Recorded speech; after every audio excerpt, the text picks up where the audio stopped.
आपको पता है इन दोनों की राइवलरी कितनी है कि बाबर आजम को माजी में मोहम्मद आमिर बहुत क्रिटिसाइज करते रहे। कॉम्बिनेशन बड़ा ज़बरदस्त था जिसकी वजह से जो फास्ट बॉलर से कोयटा ग्लैडिएटर्स के, चाहे वो मोहम्मद आमिर हो, चाहे खुर्रम शहजाद हो, चाहे मोहम्मद वसीम जूनियर हो, उन सब ने बड़ी उम्दा लाइन और लेंथ पर बॉलिंग।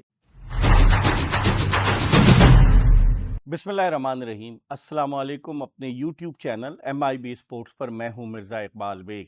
गद्दाफी स्टेडियम लाहौर की पिच जो चैंपियंस ट्रॉफी में बैट्समैनों की जन्नत साबित हो रही थी, इस HBL PSL में बैट्समैनों के लिए एक मुश्किल विकेट साबित हो रही है। और जिन पिचेस पर मैचेस हो रहे हैं वहाँ बैट्समैन जिद्दोजहद में मसरूफ़ नज़र आ रहे हैं। गेंद सीम हो रही है, स्विंग हो रही है, बाउंस भी है, जिसकी वजह से कोई भी टीम अब तक जो मैचेस यहाँ हुए हैं गद्दाफी स्टेडियम लाहौर में 200 से ज़्यादा रन 200 तक तो पहुंचने में कामयाब ही नहीं हुई। आज जो मैच था पेशावर ज़ल्मी और कोयटा ग्लैडिएटर्स की टीमों के दरमियान, कोयटा ग्लैडिएटर्स ने 178 रन स्कोर किए और 64 रन से उन्होंने कामयाबी हासिल की। 18वें ओवर में 114 रन पर ऑल आउट हो गई जिस तरह से पेशावर ज़ल्मी की टीम। तो इस तरह कोयटा ग्लैडिएटर्स ने 2 कीमती पॉइंट्स हासिल किए। ये तजिया और तबसरा आपकी खिदमत में इनवैरेक्स सोलर एनर्जी के ताउन से पेश किया जा रहा है।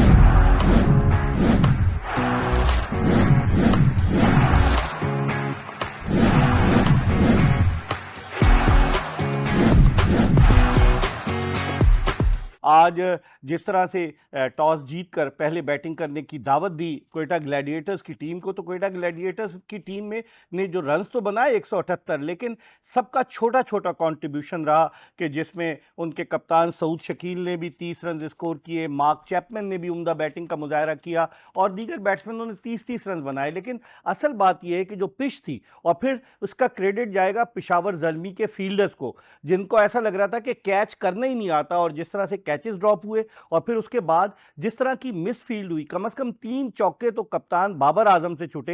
हालांकि बाबर आजम बैनुल अक़वामी सतह पर 15 बरस से पाकिस्तान की जानिब से खेल रहे हैं, लेकिन जब कप्तान से मिस फील्ड होगी तो फिर जो दूसरे खिलाड़ी हैं उन पर क्या असर पड़ेगा। हालांकि अलजारी जोसेफ ने आज बड़ी उम्दा बॉलिंग का मुजाहरा किया और उन्होंने जिस तरीके से बैट्समैनों के लिए मुश्किलात पैदा की वहाँ पर कोयटा ग्लैडिएटर्स के। लेकिन फिर उसके बाद क्या हुआ कि कोयटा ग्लैडिएटर्स की टीम ने 178 रन 7 विकेटों के नुकसान पर बनाए, जिसमें 32 रन जो थे वो कोसाल मेंडिस के, श्रीलंका के जो कप्तान रहे, उसके अलावा मार्क चैपमैन के 33 रन थे और 32 रन थे सऊद शकील के। अब समझ में नहीं आता कि सऊद शकील क्यों इनिंग्स ओपन करने जा रहे हैं। वो पाकिस्तान की T20 और वनडे स्क्वाड का भी हिस्सा नहीं है। और हसन नवाज जो ओपनर है वो 7वें नंबर पर बैटिंग करने के लिए आ रहे हैं, ये हैरत है। और मैं पहले भी अपनी वीडियोज़ में इस बात की निशानदेही कर चुका हूँ कि जो कप्तान है या तो वो अपने इख्तियारात का नाजायज़ इस्तेमाल कर रहे हैं या उनकी टीम मैनेजमेंट उन्हें कह रही है जाओ इनिंग्स ओपन करो, चाहे सऊद शकील हो, चाहे बाबर आजम हो, चाहे मोहम्मद रिजवान हो,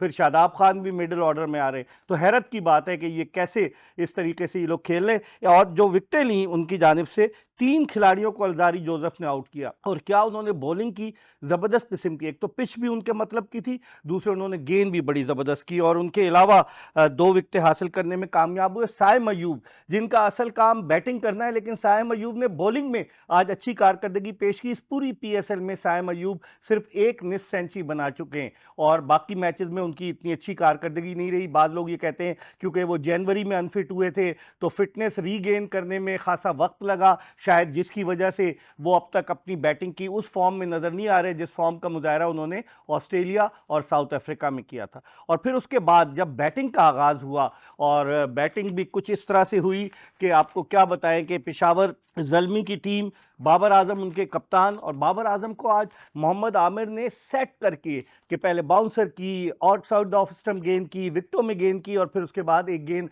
ऐसी की जो इन स्विंगर थी जिस पर मोहम्मद आमिर ने विकेट हासिल की बाबर आजम की, जो LBW आउट हुए। और आपको पता है इन दोनों की राइवलरी कितनी है कि बाबर आजम को माजी में मोहम्मद आमिर बहुत क्रिटिसाइज करते रहे, यही वजह है कि मोहम्मद आमिर पाकिस्तानी टीम में शामिल नहीं हुए। उसके अलावा जो उनकी पूरी टीम जो थी वो 16 16वें ओवर में 114 रन पर आउट हो गई और सिर्फ उनकी जानिब से किसने बेहतर बैटिंग का मुजाहरा किया? हुसैन तलत ने 39 रन बनाए।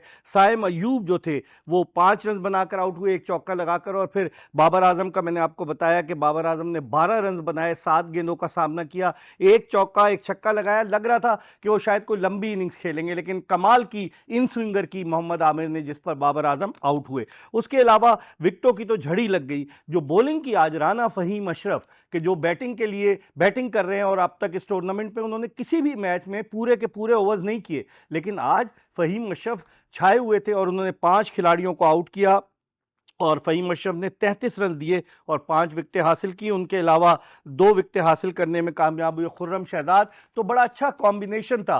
सर वीवन रिचर्ड जो है क्वेटा ग्लैडिएटर्स के साथ मौजूद हैं, कॉम्बिनेशन बड़ा ज़बरदस्त था, जिसकी वजह से जो फास्ट बॉलर से क्वेटा ग्लैडिएटर्स के, चाहे वो मोहम्मद आमिर हों, चाहे खुर्रम शहजाद हों, चाहे मोहम्मद वसीम जूनियर हों, उन सब ने बड़ी उम्दा लाइन और लेंथ पर बॉलिंग की और पेशावर ज़ल्मी के बैट्समैनों को आउट क्लास कर दिया। इस फतह के बाद अब क्वेटा ग्लैडिएटर्स ने मजीद 2 पॉइंट्स हासिल कर लिए। उनके हासिल करदा पॉइंट्स की तादाद 6 हो गई है। कराची किंग्स के भी 6 पॉइंट हैं। फिर उसके अलावा टॉप पर तो है इस्लामाबाद यूनाइटेड की टीम जिसके 10 पॉइंट्स हैं। लाहौर कलंदर्स ने भी 6 पॉइंट्स हासिल किए, वो दूसरे नंबर पर है। नेट रन रेट का मामला भी अब आखिर में आएगा, लेकिन मुल्तान सुल्तान्स और पेशावर ज़ल्मी की टीमें जो है वो बिल्कुल निचले नंबर पर हैं। उनको अपनी सर्वाइवल के लिए अगले तमाम मैचेस जीतना होंगे। लेकिन यह बात तो तय है कि गद्दाफी स्टेडियम लाहौर में लोग जो है वो बाबर आजम की बैटिंग देखने के लिए आए थे। पिछले मैच में उन्होंने निस सेंचुरी बनाई, आज नाकाम रहे। आज काफ़ी क्राउड मौजूद था, लेकिन पेशावर ज़ल्मी क्या करे, क्या हिकमत अमली इख्तियार करे, ये भी उन्हें सोचना होगा। हम आपको अपडेट करते रहेंगे, ये बताते हुए कि तज्जिया और तबसरा आपकी खिदमत में इन्वेरेक्स सोलर एनर्जी के ताउन से पेश किया गया।